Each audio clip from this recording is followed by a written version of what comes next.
ሰላም ጤና ይስጥልኝ። ውድና የተከበራችሁ የደናሜ ዩቲዩብ ተከታታዮች በያላችሁበት የዓለም ዳርቻ ፍቅር ሰላም ይብዛላችሁ።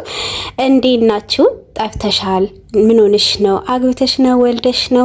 አራስ ሆነሽ? ብዙ ጥያቄዎችን ለምትጠይቁኝ ወይም ደግሞ ለምታፈላልጉኝ ወዳጆቼ ክበሩልኝ። በሰላም ነው ተመልሻለሁ። ያው እናንተም በላይክ ተቀበሉኝ እላችኋለሁኝ።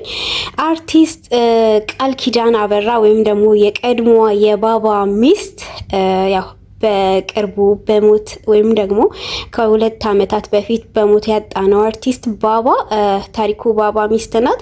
እናሱ ከሞተ በኋላ በጣም ከባባድ የሀዘን ጊዜዎችን አሳልፋለች። ነገር ግን ከመሞቱም በፊት ያው አንድ ላይ አልነበሩም።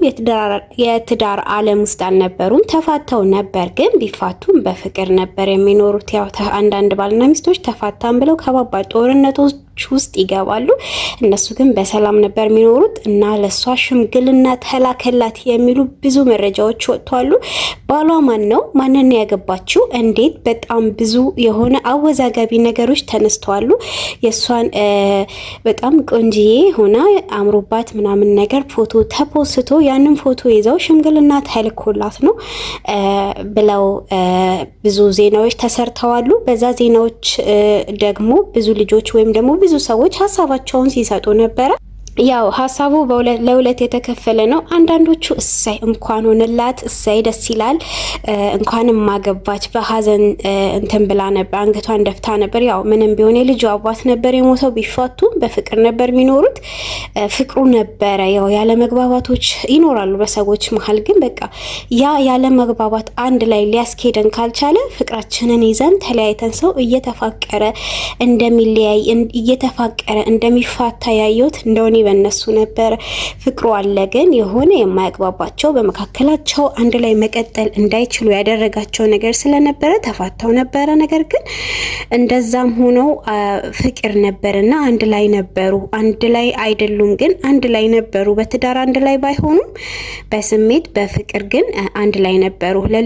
ለልጃቸው ወላጅ በመሆን አንድ ላይ ነበሩና በጣም ነበር የሚያስቀናው። በእውነት ለመናገር እሱ ሲሞት ያው በጣም ተሰብራ ነበረ። ሁላችንም እንዳየነው ቀላል ጊዜ አልነበረም። እንኳንስ ለሷ ለህዝቡም እጅግ በጣም አስደንጋጭና እጅግ በጣም ልብ የሚሰብር ነበረ።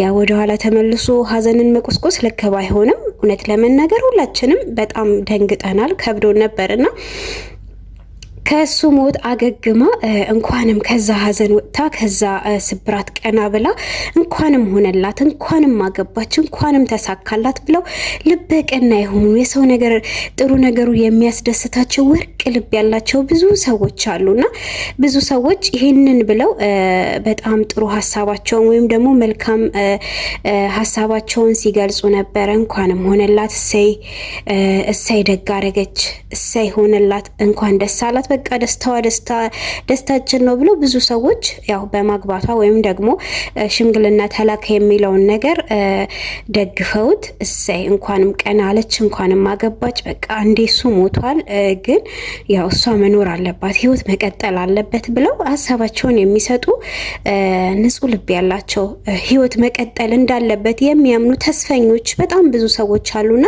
በዛ ደግሞ የዛ ተቃራኒ ደግሞ የሆኑ ደግሞ ሌሎችም አሉ። እንዴት ታገባለች? እሱ ሞቶ ምናምን እነሱ ከሞተ መሞት አለባት። ወገኖቼ በቃ ሞት አይደል ፈጣሪ በቃ ሲለው ወሰደው። እሷ አልገደለችው። ሞቱ የሰበረው እሷን እኮ ነው፣ የጎደለባት እሷ ናትና በጣም ደስ የማይል እንደው ብታደርገው ራሱ በእርግጥ አላደረኩትም ብላ እሷ ምላሽ ሰጥታለች። ሌላ ቃል ኪዳን ልትሆን ትችላለች። እኔ የተላከልኝ ሽምግልና የለም፣ እንደዚህ አይነት ነገር የለም፣ እውነት አይደለም ብላ ጉርሻ ሚዲያ ላይ እንትን ብላለችና ተናግራለች ለጉርሻ ሚዲያና እንደሆኑ ቢሆንስ አግብታ ቢሆንስ እንደዛ ይባላል? ለምን ታገቢያለሽ? እሱ ሞቶ አንቺ ታገቢያለሽ? ሰዎችንን ወጣት ናት፣ ገና ናት። በዛ ላይ ደግሞ ከመሞቱ በፊትም ተፋታለች እቺ ሴት። እንደው አይደለም በቃ አሁን አልሆነም ቢሆን እንኳን በጣም ደስ የማይል ይሄ በጣም እኔ እንጃ ጭካኔ የተሞላበት አይነት ሀሳብ የሚሰጡ ሰዎች ነበሩ። በቃ እሷ እንዲሞተ ለሞተ ነው እንጂ ማዘን ያለስ ህይወት የለ ይቀጥላል። በየትኛውም መንገድ በየትኛውም ሁኔታ ህይወት ይቀጥላል። እቺ ልጅ ዛሬ አላገባችም። ዛሬ ሽምግልናው እውነት አይደለም፣ ያው ፌክ ኒውስ ናቸው። እኔ አላገባውም፣ ምናልባት ሌላ ቃል ኪዳን ልትሆን ትችላለች ብላ ማብራሪያ ሰጠች እንጂ ነገ ከሆነ ሰው ጋራ ተላምዳ ከሀዘኗ ተላቃ ህይወት መኖር ቢኖርባት ወይም ደግሞ ሽምግልና መላክ ቢኖርበት ማግባት ቢኖርባት ይሄ ነገር ያሳስባል። እውነት ለመናገር ከብዙ ስቃይ ከብዙ ህመም ከብዙ ቁስል በኋላ ድና ሰው ለመሆን ማለትም በቃ መኖር አለብኝ፣ ህይወቴን መቀጠል አለብኝ፣ ለልጄም እህት ወይም ወንድም ያስፈልጋታል፣ ለኔም አጋዥ ያስፈልገኛል፣ አጋር ያስፈልገኛል፣ ስለዚህ ህይወቴን መኖር አለብኝ ብላ እንኳን ብትወስን የአንዳንድ ሰዎች አስተያየት በጣም ገዳይ ነው። እውነት ለመናገር በጣም ገዳይ ነው። በቃ በጣም ገዳይ ነው። ለምን መኖር ጀመርሽ? ለምን ቀና አልሽ? ለምን ከሀዘንሽ ተላቀቅሽ? ማለት እኮ ነው። እያዘንሽ ኑሪ፣ እያለቀሽ ኑሪ፣ ሩሩ ላይ ኑሪ፣ ማቅሽ ላይ ኑሪ ማለት እኔ እንጃ ከአንድ ጤነኛ ሰው የሚጠበቅ ነገር አይደለም። የትኛውም ሴት የትኛውም ወንድ በጣም የሚያፈቅራትን ሚስቱን ካጣ ወይም ደግሞ እጅግ በጣም የምታፈቅረውን ባሏን ካጣች እሱ ሄደ በቃ የምችለውን ሁላ ከዛ ሰው ጋራ ኑራለች። በቃ የአቅሟን ያህል አዝና ስጨርስ ትዳር ሲመጣላት ግን በማግባቷ ኃጢአተኛ ናት ወይም ወንጀለኛ ናት ወይም ደግሞ በዛ ሰው ሞት ደስተኛ ናት፣ ሀዘን አልተሰማትም ማለት ግን አይደለም። እንደዛ ማለት በፍጹም አይደለም።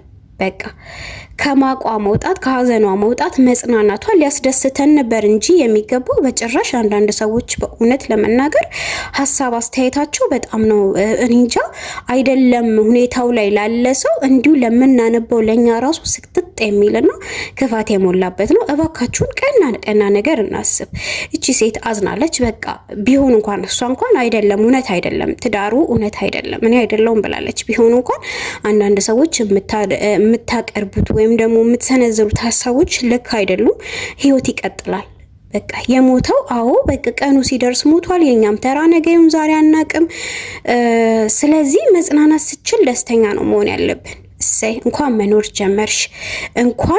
ጀመርሽ፣ እንኳን ከዛ ስማ ከዛ አሰቃቂ ሀዘን ውስጥ ወጥተሽ መጽናናት ቻልሽ ነው ማለት ያለብን እንጂ እውነት ለመናገር እንድታገባ ህይወቷን እንድቀጥል ነው መምከርም መገፋፋትም ያለብን እንጂ እንደዚህ አይነት ነገር እንኳን ኖሮ ህይወት ለመቀጠል ወይም ደግሞ ከሆነ ሰው ጋራ ትዳር ለመመስረት ብትሞክር ይሄ ሁሉ ከጦር የከፋ ቀፋፊ ቃላቶችን መጠቀም ከአንድ ጤነኛ ሰው እኔ እንጃ የሚጠበቅ ነው ብዬ አላስብም። ለማንኛውም ግን እሷ አላገባሁኝም ልክ አይደለም ወይም ደግሞ ዜናው ልክ አይደለም፣ እኔን የሚወክል አይደለም፣ ምናልባት ሌላ ቃል ኪዳን ልትሆን ትችላለች ብላለች። የእሷንም ቀን ቅርብ አድርጎልን አብረን የምንደሰት ሰዎች በደስታዋ የምንደሰት ሰዎች ያድርገን እላለሁ። መልካም ነው ለእናንተ።